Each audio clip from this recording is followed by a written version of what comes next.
ഒരു ബഹുസ്വര സമൂഹത്തിൽ സ്വന്തം ഐഡന്റിറ്റി, സ്വന്തം വ്യക്തിത്വം ഇത് കളയാതെ എങ്ങനെ ഒരു മുസ്ലിമിന് മുസ്ലിമായി ജീവിക്കാം എന്നതിൻ്റെ അവസാനത്തെ ഉദാഹരണമാണ് നമ്മുടെ മുമ്പിലുണ്ടായ സയ്യിദ് ഹൈദരലി ശിഹാബ് തങ്ങൾ.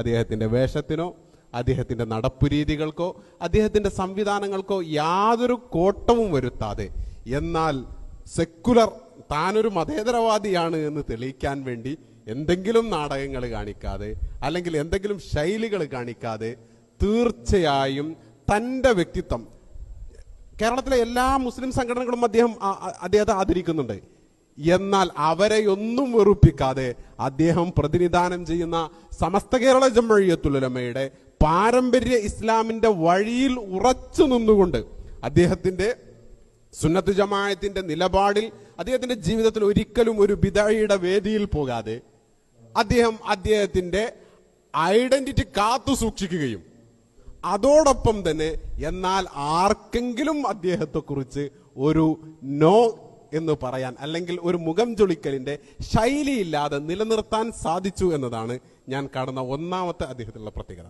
രണ്ടാമത്തെ ഒരു പ്രത്യേകത എന്ന് പറയുന്നത്, നമ്മളൊക്കെ നമ്മുടെ വീടുകളിൽ കല്യാണങ്ങൾ ഉണ്ടായാൽ ജാമ്യയുടെ ഒരു നമ്മുടെ സ്ഥാപനങ്ങളുടെ ജാമ്യ ഉൾപ്പെടെയുള്ള സ്ഥാപനങ്ങളുടെ ഒരു സമ്മേളനം നടന്നു കഴിഞ്ഞാൽ, സംഘടനയുടെ ഒരു സമ്മേളനം നടന്നു കഴിഞ്ഞാൽ അന്നത്തെ സുബഹയുടെ ജമാഅത്തിനെ കുറിച്ച് നമ്മളിൽ ഈ പറയുന്ന ഞാനടക്കം നമ്മളിൽ എത്ര പേർക്ക് ബോധമുണ്ടാകുമെന്നുള്ളതാണ്.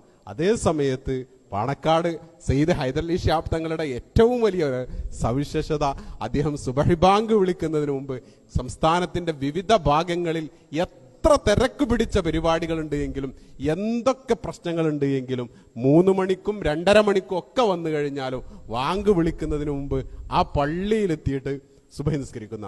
അതിന്റെ ഏറ്റവും വലിയ ഇത് ഞാനിപ്പോ ആ ഒരു സംഭവം FB-ലിട്ടപ്പോ നമ്മുടെ ആലപ്പുഴ സമസ്തയുടെ 90-ാം വാർഷിക സമ്മേളനം നടക്കുമ്പോൾ അവിടുത്തെ ഇമാമ് പറയാണ്, അന്ന് സുബഹിക്ക് എണീറ്റപ്പുണ്ട് ആലപ്പുഴ സമ്മേളനത്തിന് വന്ന തങ്ങള് സുബഹിക്ക് പള്ളിയിൽ.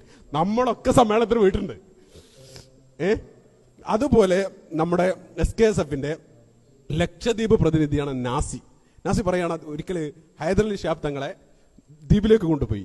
രാത്രി അയക്കണ് എത്തുമ്പോൾ അങ്ങനെ അപ്പുറത്തൊരു വീടൊക്കെ സജ്ജീകരിച്ച് മനോഹരമായി കൊടുത്തു. അങ്ങനെ വാങ്ക് വിളിക്കുന്നതിന്റെ അരമണിക്കൂർ മുമ്പ് തങ്ങൾക്ക് ഇങ്ങനെ പള്ളിയിലെത്തണം എന്നുള്ള ഉദ്ദേശത്തോടു കൂടി നാസി ടോർച്ചൊക്കെ എടുത്ത് ഇങ്ങനെ തങ്ങൾ കിടക്കുന്ന വീട്ടിലേക്ക് ഇങ്ങനെ പോകുന്ന സമയത്ത് ഒരാൾ പതുക്കെ ഇങ്ങനെ ചെറിയ മൊബൈൽ ടോർച്ചും കത്തിച്ച് ഇങ്ങനെ വരുന്നു. നോക്കുമ്പോ സയ്യിദ് ഹൈദരലി ശിഹാബ് തങ്ങൾ എവിടെയാണെന്ന് നോക്കണം. നമ്മളിൽ എത്ര പേർക്ക് സാധിക്കും ഇങ്ങനെ ജീവിക്കാൻ എന്നുള്ളതാണ്.